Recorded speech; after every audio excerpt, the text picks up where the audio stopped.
relacionamento com o cliente é uma forma barata, muito barata, de fidelizar e aumentar as vendas. Por isso, é fundamental que você se relacione com o cliente. Mas para isso, você precisa de 3 coisinhas. A primeira, você precisa de informação. Você precisa de dados para trabalhar. Né? Como é que eu vou planejar alguma coisa se eu não tenho informação? Imagina planejando uma viagem. Pois é. Ah, me ajuda a planejar uma viagem? Você vai para onde? Não sei. Ah, não sei. Quanto você quer gastar? Pouco. Quanto você tem? Quantos dias você quer ficar fora? Ah, depende. Não dá para planejar uma viagem assim. Pois é. Também não dá para planejar o relacionamento com o cliente, ações de vendas assim. Então a primeira etapa é as informações, você tem que ter as informações. A segunda é a análise dessas informações e planejamento do que você vai fazer. E a terceira é olhar o resultado para corrigir o que deu errado e melhorar o que deu certo. Então a gente vai falar agora um pouquinho de cada uma dessas 3 etapas. Sobre as informações, você precisa conhecer o seu cliente. Quando a gente é fã de alguma coisa, vamos supor que uma pessoa seja fã de futebol, não só do time do coração, seja fã de futebol. O fã pesquisa tudo sobre o assunto que ele gosta.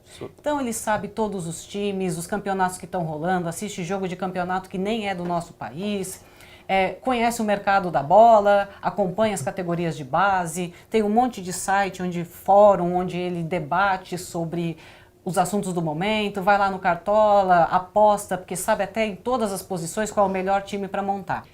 O fã sabe tudo sobre o assunto pelo qual ele é apaixonado. E o fã gasta muito dinheiro com aquilo que ele gosta. Comprando itens, produtos, serviços, indo a jogos, até ir para o outro lado do mundo para assistir um jogo de final de campeonato, né? Mundial. Sim. Eles vão. Você, empresário, você tem que ser fã do seu cliente. Vou te dar um motivo simples. O cliente coloca dinheiro na sua empresa. Então, o empresário precisa saber tudo sobre os clientes que frequentam o negócio.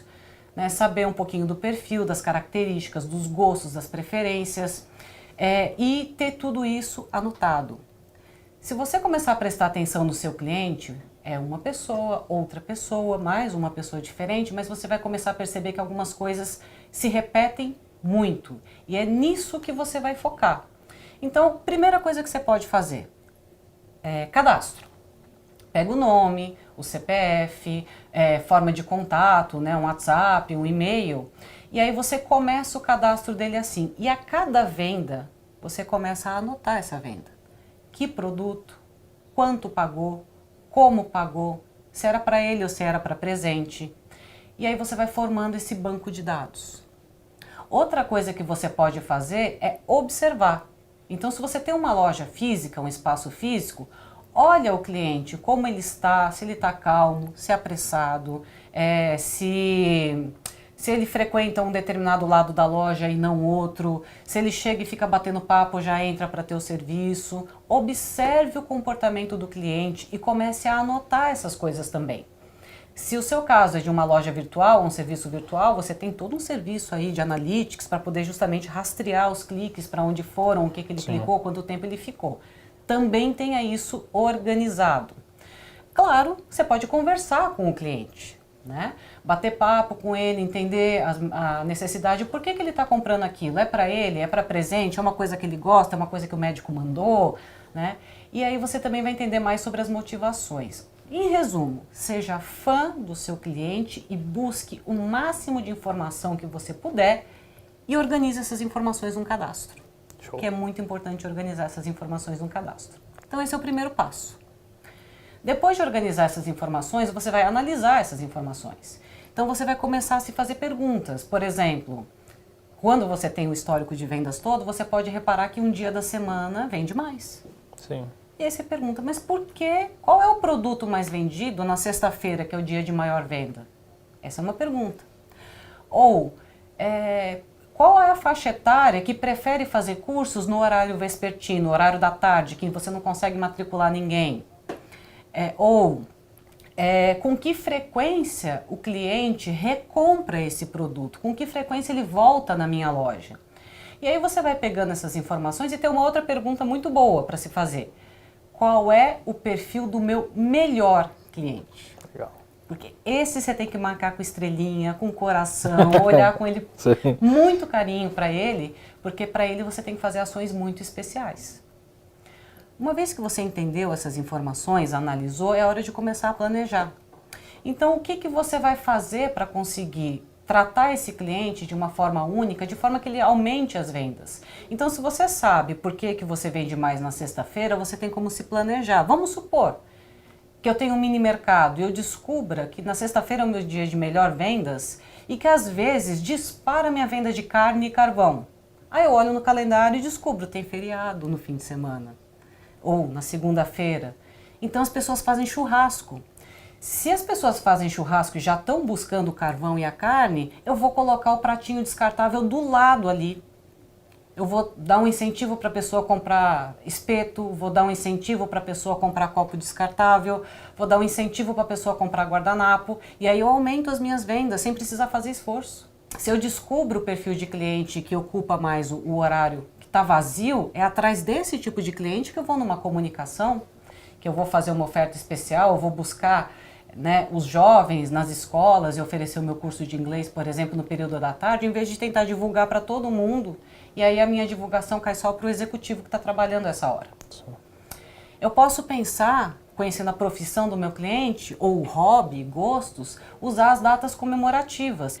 E além disso, você pode também pegar informações que você tira com o seu cliente e mandar e-mails especiais. Então, pode ser e-mail de produto mesmo, complementar. Podem ser informações, então você descobre que um monte de gente na sua academia de ginástica tem problema na coluna. Você cria um mailing chamado Pessoas com Problema na Coluna e envia periodicamente para esses clientes dicas para melhorar a dor. Né? Então, dicas de como calçar o seu sapato com a coluna travada, como dormir para a coluna ficar relaxada, né? A posição melhor para dormir, mesmo que o seu serviço seja uma academia de ginástica. Você pode dar essas dicas para os clientes que têm essa característica em comum. Eles vão ter muito mais interesse em abrir a sua comunicação do que só ver promoção, desconto, plano, né? Isso também fideliza.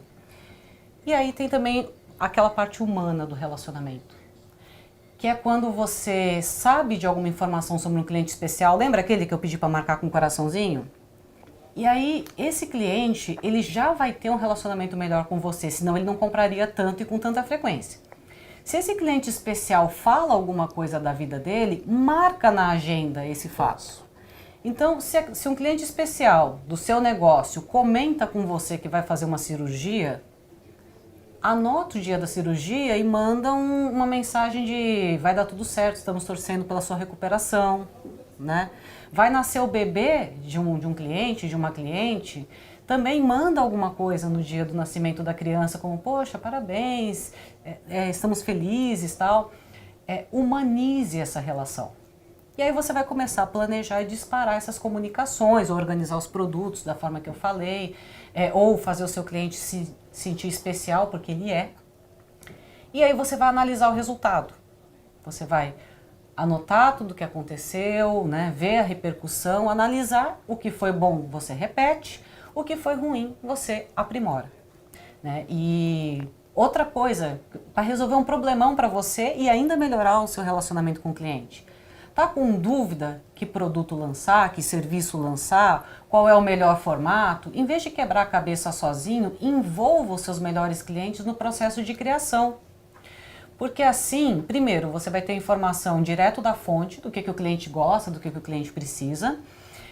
Ele vai se sentir super bem, super orgulhoso, super visto, né? Super considerado por você, porque ele está fazendo parte do negócio.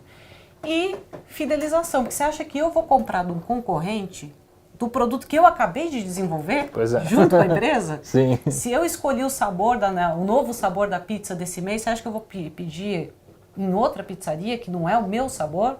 Pois é. Né? Então esse senso de pertencimento, de acolhimento, de valorização, isso é importante no relacionamento com o cliente também. E os resultados, como podem ser medidos? Bom, você tem que ver primeiro a quantidade, qual era o objetivo que você tinha com aquela ação. Era vender mais? Era conseguir mais dados de cadastro? Era vender um produto diferente? Era aumentar a frequência do consumidor no seu negócio? Então, pelo indicador, você vai comparar o período anterior com o período do relacionamento, o grupo que você não relacionou com o grupo que você relacionou e ver se valeu a pena. Caso você tenha feito um investimento, né, então eu fiz uma ação com uma promoção, eu fiz uma ação que eu precisei investir, você vai ver se o que teve de incremento em vendas compensou o investimento, né? Ou se o que você teve de aumento de cadastro, o aumento do banco de dados, o aumento no relacionamento, o número de elogios aumentou, a satisfação aumentou, porque fazer pesquisa de satisfação também é uma forma de relacionamento com o cliente. É uma desculpa muito positiva, tanto para o seu negócio quanto para o cliente, como eu disse, ele quer ser ouvido. E se ele tem uma reclamação, aí ele quer ser ouvido mesmo. Mesmo. E eu vou dizer uma coisa para vocês. Quando um cliente reclama, erga as mãos para o céu. Porque, é claro, crítica a gente não gosta muito de ouvir. Mas só reclama quem gosta de você, quem gosta do seu negócio e tem esperança de que ele vai melhorar. Então acolha a reclamação, chame a pessoa para conversar, ouça as sugestões e vê se é viável aplicar. Se for viável aplicar, você ainda agradece e fala, olha, graças à sua sugestão, ao seu contato, nós estamos aprimorando o nosso negócio e aqui está o resultado da sua contribuição.